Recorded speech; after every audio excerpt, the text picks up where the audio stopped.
Saya tulis, it's not you. Oke? Itu bukan kalian yang salah. Ya, saya ngomong ke korban nih ya, survivornya ya. It's not you. Ya, it's not you. Berikut ini adalah tips-tips tambahan untuk menghadapi si narsisis di hidup Anda.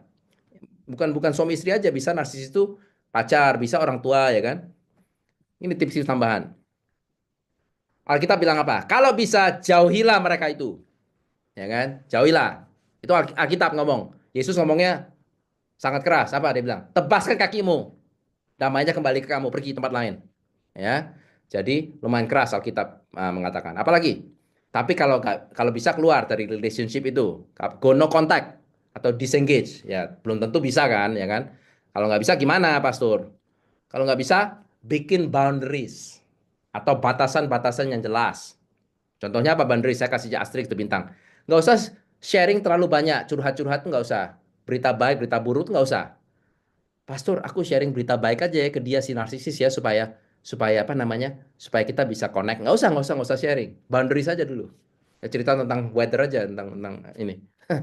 Tentang iklim dan sebagainya. Mulailah dengan apalagi memutuskan ikatan batin tidak sah dengan orang narsisis. Apalagi bersikap tegas, tidak goyah. Karena sifat dari setan dan narsisisme adalah menguji boundaries, melihat apakah Anda akan menyerah, ya. Ini persis terjadi di Taman Eden. Ketika si narsisis besar, si ular tua itu, roh ular tua, mempertanyakan apa yang Tuhan katakan ke Hawa dan menggoda Hawa untuk melanggar boundariesnya Tuhan, untuk makan buah terlarang. Nomor tiga, apalagi? Jangan mencoba, ini penting ya. Jangan coba untuk memenangkan argumentasi dengan orang narsisis. Nggak usah berkelahi, nggak usah berantem, nggak usah. Terutama kalau ada demons yang memperburuk perilaku mereka. Jangan balas pakai daging. Nggak ada gunanya. You argument sama demons, nggak ada gunanya. Faktanya, si narsisis suka konflik. Mereka suka argument. Dan sering mencoba memulai provokasi argument sebagai cara untuk mendapatkan kendali. Ya, dan selalu mau have the last say. Ya, argumen itu selalu kata terakhirnya harus dia gitu. Nggak usah diemin aja ya. Jangan balas pakai daging. Setan juga sering melakukan hal yang sama. Mereka menciptakan perpecahan dan perselisihan untuk memanfaatkan keadaan. Jadi jangan tergoda untuk berusaha memenangkan argumentasi.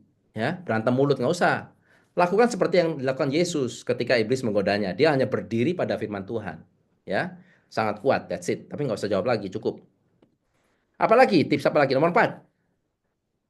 Banyak ini prim apa orang yang dilayani person receiving ministry prim ya itu bilang, aduh pastor, aku mau tak tulis WA yang panjang atau email yang panjang ya buat dia. Nggak usah desain, tulis boleh nggak usah desain, masukin di draft aja, nggak ada gunanya. Nggak ada gunanya. Nomor 5, kalau bisa komunikasi yang penting-penting dalam bentuk tertulis ya, keuangan dan lain-lain. Kalau bisa ada saksinya lebih bagus lagi ya. Jadi ada buktinya. Tapi yang nggak penting nggak usah ditulis email panjang-panjang itu emosimu begini, gini nggak usah. Nomor 6, ini penting ya. Terimalah secara radikal, radical acceptance bahwa orang narsisis itu nggak akan berubah. Nggak akan berubah. Tentu Tuhan bisa merubah segalanya, tapi Tuhan juga menghargai kehendak bebas orang itu. Kalau dia nggak ada free will untuk bertobat, dia nggak akan berubah. Saya ulangi ya, ini sangat penting. Terima dengan radikal bahwa dia nggak akan berubah.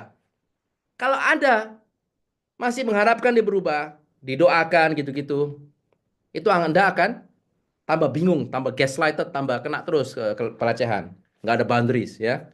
Kalau Anda menerima bahwa oke ini nggak akan berubah, kalau kecuali dia bertobat, ya serahkan dia ke Tuhan Yesus. Itu adalah langkah pertama kesembuhan Anda. Langkah pertama kesembuhan Anda.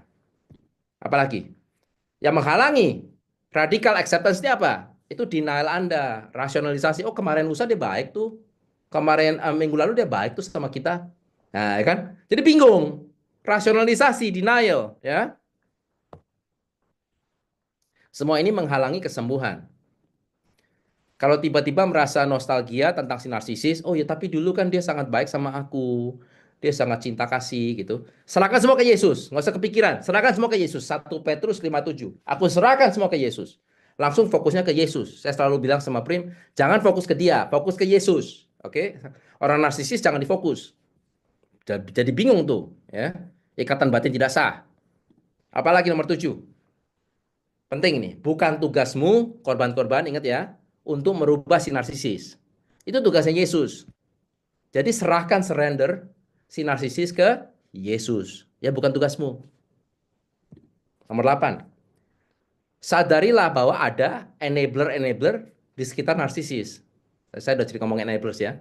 Kalau bisa, keluarlah dari lingkaran enabler, termasuk sosial media. Keluarlah. Atau termasuk, kita selalu ketemu tiap minggu arisan nih, Pastor. Sama grup-grupnya narsisis. Ya nggak usah keluar aja gitu loh. Nggak usah kumpul. Ya kan? Sosial media, saya dulu keluar Facebook. Maksudnya nggak diaktifin lagi. Instagram keluar semua dulu. Yang ada Vincero semua. Cuma Vincero doang. Ya kan? Kenapa? Karena nggak ada gunanya gitu loh. Karena enabler banyak di situ. Ya. Jadi keluar dari lingkaran enablers. Apa lagi? Ah, ini penting nih. Jangan ketipu kalau si narsisis lagi baik nih tiba-tiba. Biasanya ada maunya minggu depan, besok gitu ya. Jadi jangan ketipu. Kalau dia belum bertobat, belum beres itu. Up and down-nya belum beres. Ya, jangan ketipu. Nah, fokusnya apa? Nomor 10 penting nih. Get yourself healed. Ya, Anda yang mesti disembuhkan. Biar Tuhan menyembuhkan Anda, merestorasi Anda. Melalui apa? Proses Tuhan. Termasuk proses DE, Deliverance Encounter, pelepasan penyembuhan batin. Karena hubungan dengan orang toksik dan narsisis biasanya ada di pohon keluarga, generational, generational curse dan lain-lain. Jadi ada di atas kita dan lain-lain, ya. Jadi papanya begitu, kakeknya begitu, ya dan sebagainya. Jadi makanya dia juga begitu sama ini.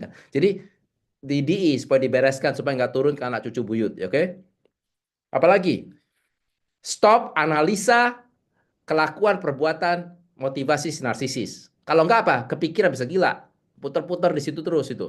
Stop, fokus ke dia, stop it, fokus ke Yesus. Nah, carilah support dari counselor atau pelayan Tuhan atau teman yang sabar. Satu, dua apa? Karena ini proses ya, proses itu ada waktu. Dua apa? Yang mengerti narcissistic abuse. Banyak teman atau konselor atau hamba Tuhan nggak ngerti tentang narsisis. Kalau yang ngerti, mereka ngerti menghadapinya gimana. Oke? Dan tiga, yang dipenuhi hikmat Tuhan. Apalagi, janganlah takut sendirian. Korban narsisis itu gampang diserang oleh narsisis karena dia takut sendirian. Ya, jadi jangan takut sendirian. Kenalilah dirimu lagi. Temukanlah identitas dirimu dalam Yesus. Ya, kamu tuh anak Tuhan, tapi pelan-pelan, tidak bisa langsung dipaksa. Sering saya melayani orang narsisis yang kena abuse maksud saya. Termasuk saya dulu survivor narsisis. Kalau lagi sudah keluar, gitu bingung. Abis ini mau apa ya? Pastor, abis ini saya ngapain? Oke, kamu ini jalan ke sana. Abis ini kamu coba ini, makan ini. Abis ini kamu ini. Abis ini kamu tidur. Jadi bingung dia karena identitasnya hilang. Ya. Jadi kalau kita melayani orang yang korban narcissistic abuse, kita mesti jalan sama dia dengan sabar. Kita mesti ngerti bahwa identitas dia hilang, dia mesti dididik pelan-pelan ya dan lain-lain. Oke? Terus apa? Dengan bantuan Tuhan, dengan berjalannya waktu, survivor kamu akan menulis cerita hidupmu lagi, rewrite your story.